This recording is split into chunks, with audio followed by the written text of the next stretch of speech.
Welcome to Concise Game Reviews. I'm your host, Rallycar Delta. Today's review features Loop Hero, developed by 4 Quarters and published by Devolver Digital.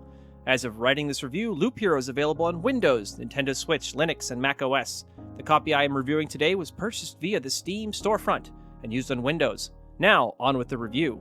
If you've been part of the gaming landscape over the last several years, you've probably witnessed the resurgence of the indie game industry, especially when it comes to roguelike experiences, or roguelite, as some people call it. Regardless of how you define it, the rogue genre has been a boon for independent development. Industry hits such as Hades, Dead Cells, and Slay the Spire come to mind. Loop Hero, as you might expect, fits right into the roguelike genre, but it isn't an action game or a card battler. Instead, Loop Hero falls more in line with the idle game genre, but I'd make the argument that that isn't all that accurate either. This low-fidelity experience features a hero character that is forced to walk a loop while the player manages the world around him. You might find yourself placing a swamp tile or vampire mansion in order to generate enemies for the hero to battle. When the hero encounters enemies on the map, the game briefly changes to an automated sequence that cannot be avoided.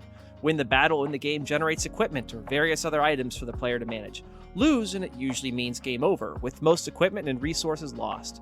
As with most modern rogue-like experiences, losing is part of the process. Utilizing a base camp, there is a sense of progression as the player can choose to enhance certain aspects of the game. This in turn should make the game relatively easier on each run. It should also be noted that the player can exit a loop before dying, thus saving more of the materials to enhance their base camp.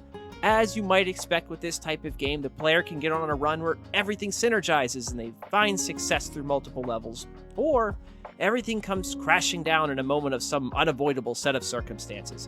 It's certainly the kind of game that appeals to the player who wants to manage inventory and watch their decisions unfold.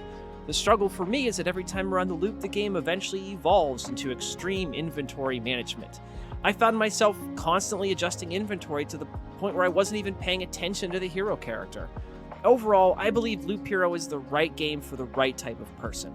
My personal enjoyment with the game soured rather quickly, but that doesn't mean the game is fundamentally flawed in some way.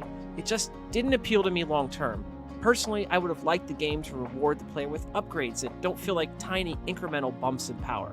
Doing so may have lessened the reliance on constant inventory management. Regardless, Loop Hero is competently built and likely enjoyable game for many. It just wasn't the game for me.